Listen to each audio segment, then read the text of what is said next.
কল্যাণীয়াসু বৌমা বালি থেকে পার হয়ে জাভা দ্বীপে সুরবায়া শহরে এসে নামা গেল।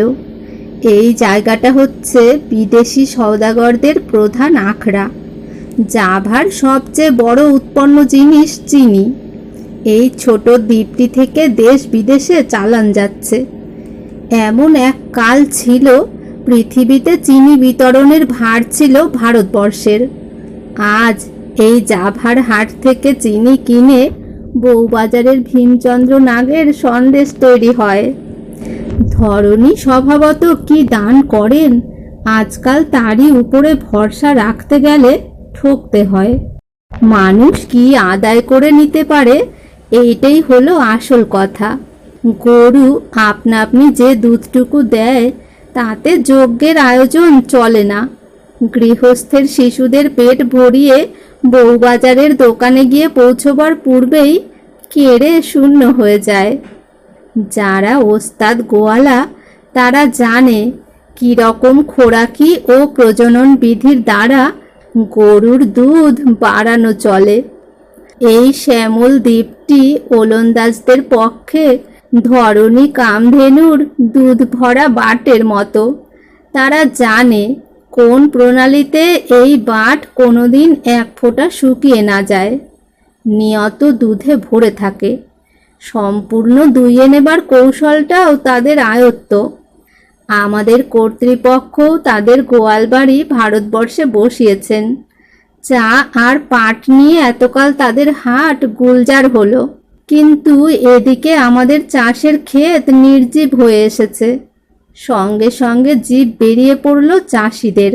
এতকাল পরে আজ হঠাৎ তাদের নজর পড়েছে আমাদের ফসলহীন দুর্ভাগ্যের প্রতি। কমিশন বসেছে, তার রিপোর্টও বেরোবে। দারিদ্রের চাকা ভাঙা মনোরথ রিপোর্টের টানে নড়ে উঠবে কিনা জানি নে, কিন্তু রাস্তা বানাবার কাজে যেসব রাজমজুর লাগবে মজুরি মিলতে তাদের অসুবিধে হবে না। মোট কথা, ওলন্দাজরা এখানে কৃষিক্ষেত্রে খুব ওস্তাদি দেখিয়েছে। তাতে এখানকার লোকের অন্যের সংস্থান হয়েছে, কর্তৃপক্ষেরও ব্যবসা চলছে ভালো।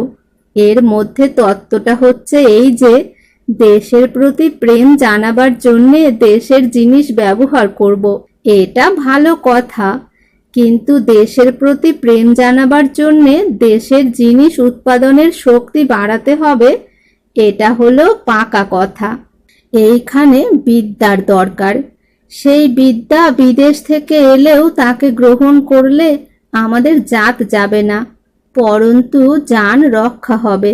সুরবায়াতে 3 দিন আমরা যার বাড়িতে অতিথি ছিলেম তিনি সুরকর্তার রাজবংশের একজন প্রধান ব্যক্তি, কিন্তু তিনি আপন অধিকার ইচ্ছাপূর্বক পরিত্যাগ করে এই শহরে এসে বাণিজ্য করছেন। চিনি রপ্তানির কারবার, তাতে তার প্রভূত মুনাফা। চমৎকার মানুষটি, প্রাচীন অভিজাত কুলযোগ্য মর্যাদা ও সৌজন্যের অবতার। তার ছেলে আধুনিককালের শিক্ষা পেয়েছেন, বিনীত, নম্র, প্রিয়দর্শন। তারই উপরে আমাদের অতিথি পরিচর্যার ভার। বড় ভয় ছিল পাছে অবিশ্রাম অভ্যর্থনার পীড়নে আরাম অবকাশ সম্পূর্ণ নষ্ট হয়ে যায়, কিন্তু সেই অত্যাচার থেকে রক্ষা পেয়েছিলেম। তাদের প্রাসাদের এক অংশ সম্পূর্ণ আমাদের ব্যবহারের জন্য ছেড়ে দিয়েছিলেন। নিরালায় ছিলেম। ত্রুটিবিহীন আতিথ্যের 15 আনা অংশ ছিল নেপথ্যে। কেবল আহারের সময়ই আমাদের পরস্পর দেখা সাক্ষাৎ। মনে হতো আমি গৃহকর্তা, তারা উপলক্ষ মাত্র। সমাদরের অন্যান্য আয়োজনের মধ্যে সকলের চেয়ে বড় জিনিস ছিল স্বাধীনতা ও অবকাশ। এখানে একটি কলা সভা আছে, সেটা মুখ্যত ইউরোপীয়, এখানকার সওদাগরদের ক্লাবের মতো। কলকাতায় যেমন সঙ্গীত সভা, এও তেমনি।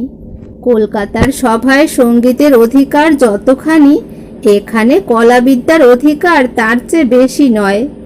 এইখানে আর্ট সম্বন্ধে কিছু বলবার জন্যে আমার প্রতি অনুরোধ ছিল।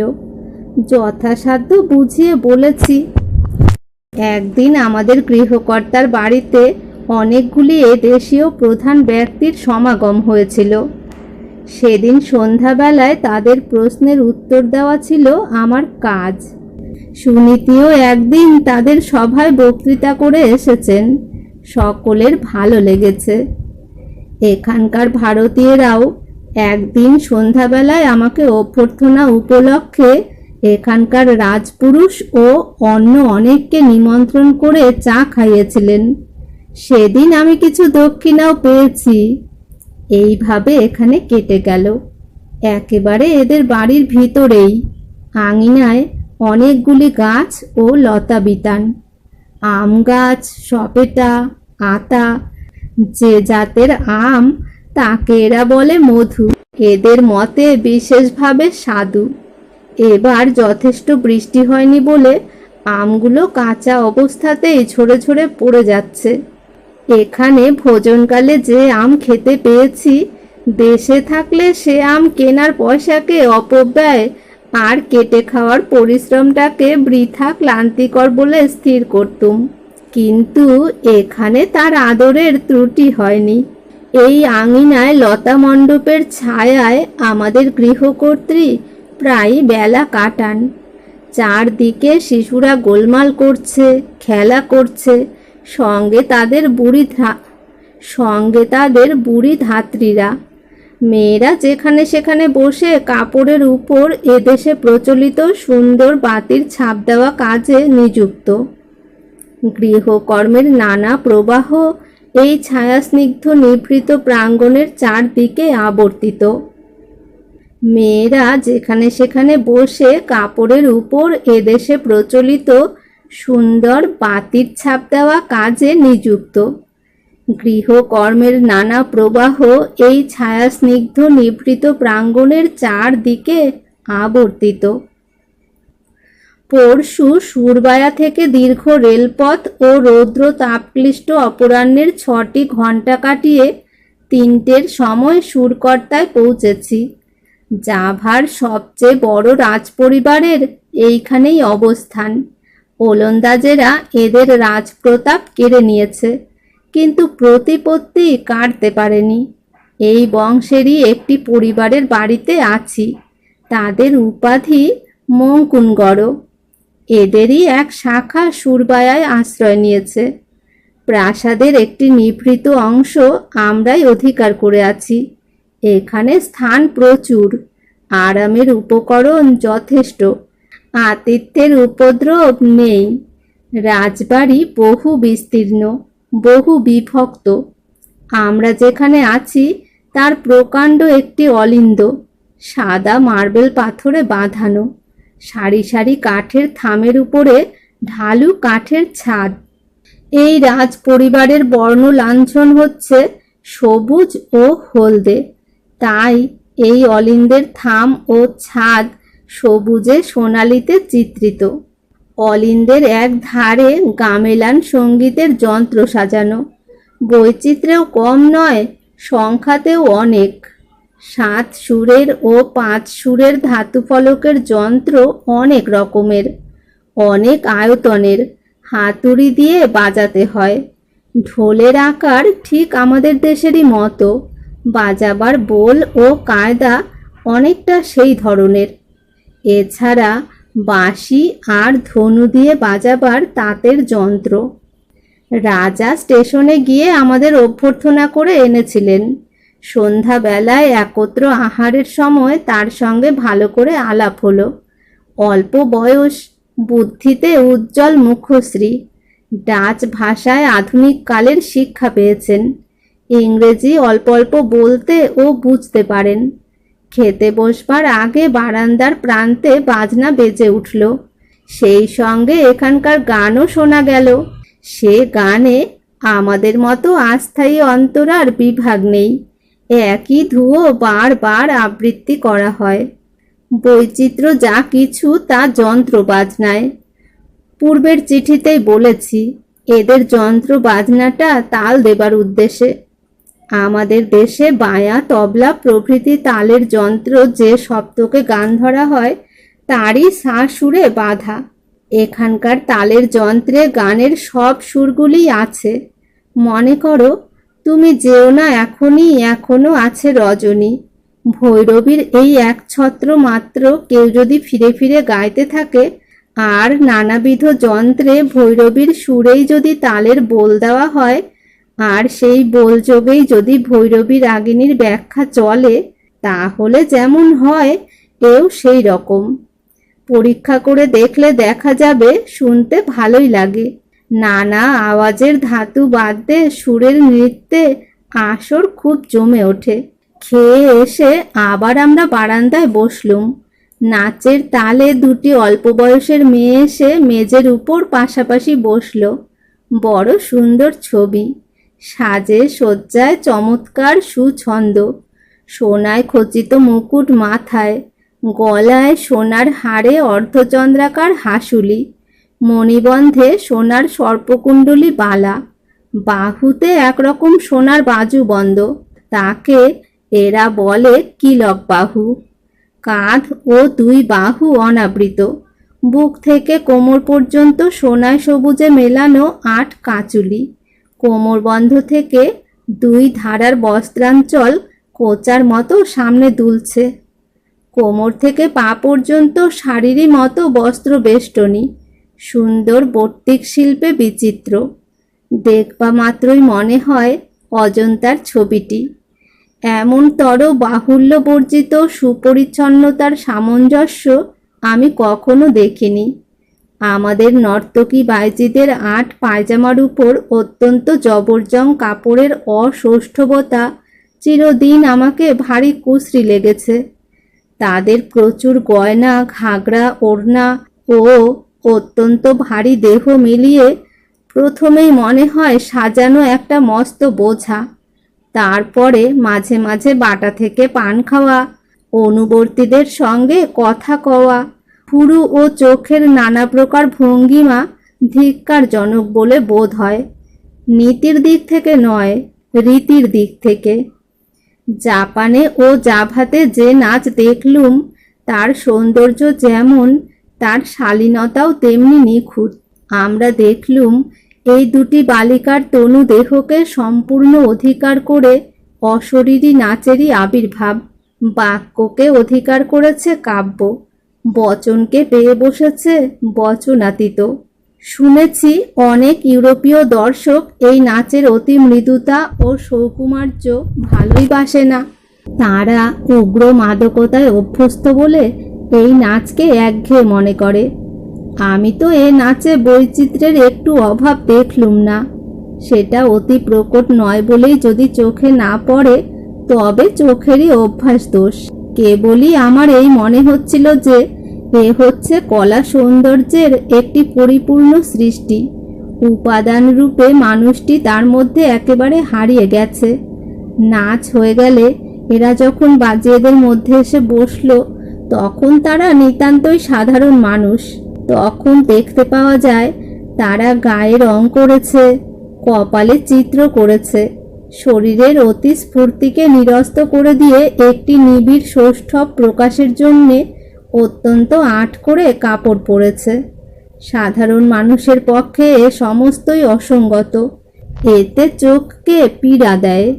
কিন্তু সাধারণ মানুষের এই রূপান্তর নৃত্যকলায় অপরূপী হয়ে ওঠে। পরদিন সকালে আমরা প্রাসাদের অন্যান্য বিভাগে ও অন্তঃপুরে আহুত হয়েছিলাম। সেখানে স্তম্ভশ্রেণী বিধৃত অতি বৃহৎ একটি সভামণ্ডপ দেখা গেল। তার প্রকাণ্ড ব্যাপ্তি অথচ সুপরিমিত বাস্তুকলার সৌন্দর্য দেখে ভারী আনন্দ পেলুম। এ সমস্তর উপযুক্ত বিবরণ তোমরা নিশ্চয় সুরেন্দ্রের চিঠি ও চিত্র থেকে পাবে। অন্তঃপুরে অপেক্ষাকৃত ছোট একটি মণ্ডপে গিয়ে দেখি সেখানে আমাদের গৃহকর্তা ও গৃহস্বামিনী বসে আছেন। রানীকে ঠিক যেন একজন সুন্দরী বাঙালি মেয়ের মতো দেখতে। বড় বড় চোখ, স্নিগ্ধ হাসি, সংযত সৌসম্যের মর্যাদা ভারী তৃপ্তিকর। মণ্ডপের বাইরে গাছপালা আর নানা রকম খাঁচায় নানা পাখি। মণ্ডপের ভিতরে গান বাজনার, ছায়াভিনয়ের, মুখোশের অভিনয়ের, পুতুল নাচের নানা সরঞ্জাম। একটা টেবিলে বাটিক শিল্পের অনেকগুলি কাপড় সাজানো। তার মধ্যে থেকে আমাকে 3টি কাপড় পছন্দ করে নিতে অনুরোধ করলেন। সেই সঙ্গে আমার দলের প্রত্যেককে একটি একটি করে এই মূল্যবান কাপড় দান করলেন। কাপড়ের উপর এইরকম শিল্প কাজ করতে 2-3 মাস করে লাগে।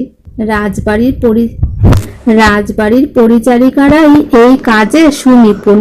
এই রাজবংশীয়দের মধ্যে জ্যেষ্ঠ পরিবারের যারা, কাল রাত্রে তাদের ওখানে নিমন্ত্রণ ছিল। তার ওখানে রাজকায়দার যত রকমের উপসর্গ, যেমন 2 সারস পাখি পরস্পরকে ঘিরে ঘিরে নানা গম্ভীর ভঙ্গিতে নাচে দেখেছি। এখানকার রেসিডেন্ট আর এই রাজা পরস্পরকে নিয়ে সেই রকম রাজকীয় চাল বিস্তার করতে লাগলেন। রাজা কিংবা রাজপুরুষদের একটা পদচিত মর্যাদা বাইরের দিক থেকে রক্ষা করে চলতে হয় মানি। তাতে সেই সব মানুষের সামান্যতা কিছু ঢাকাও পড়ে, কিন্তু বাড়াবাড়ি করলে তাতে তাদের সাধারণতাকেই হাস্যকরভাবে চোখে আঙুল দিয়ে দেখানো হয়। কাল রাত্রে যে নাচ হলো সে 9 জন মেয়েতে মিলে। তাতে যেমন নৈপুণ্য তেমনি সৌন্দর্য, কিন্তু দেখে মনে হলো কাল রাত্রের সেই নাচে শত উচ্ছ্বসিত প্রাণের উৎসাহ ছিল না। যেন এরা ক্লান্ত, কেবল অভ্যাসের জোরে নেচে যাচ্ছে। কালকের নাচে গুণপনা যথেষ্ট ছিল, কিন্তু তেমন করে মনকে স্পর্শ করতে পারেনি।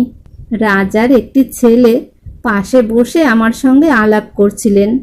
তাকে আমার বড় ভালো লাগলো। অল্প বয়স, 2 বছর হল্যান্ডে শিক্ষা পেয়েছেন।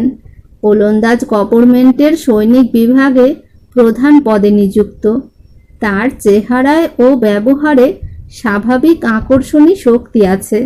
কাল রাত্রে আমাদের এখানেও একটা নাচ হয়ে গেল। পূর্ব রাত্রে যে 2 জন বালিকা নেচেছিল তাদের মধ্যে একজন আজ পুরুষ সঙ্গের মুখোশ পরে সঙ্গের নাচ নাচলে। আশ্চর্য ব্যাপারটা হচ্ছে, এর মধ্যে নাচের শ্রী সম্পূর্ণ রক্ষা করেও ভাবে, ভঙ্গিতে, গলার আওয়াজে পুরো মাত্রায় বিদূষকতা করে গেল। পুরুষের মুখোশের সঙ্গে তার অভিনয়ের কিছু মাত্র অসামঞ্জস্য হলো না। বেশভূষার সৌন্দর্যেও একটু মাত্র ব্যত্যয় হয়নি। নাচের শোভনতাকে বিকৃত না করেও যে তার মধ্যে ব্যঙ্গ বিদ্রুপের রস এমন করে আনা যেতে পারে, এ আমার কাছে আশ্চর্য ঠেকল। এরা প্রধানত নাচের ভিতর দিয়েই সমস্ত হৃদয় ভাব ব্যক্ত করতে চায়, সুতরাং বিদ্রুপের মধ্যেও এরা ছন্দ রাখতে বাধ্য। এরা বিদ্রুপকেও বিরূপ করতে পারে না। এদের রাক্ষসেরাও নাচে। ইতি 14 সেপ্টেম্বর 1927। সুরকর্তা জাভা।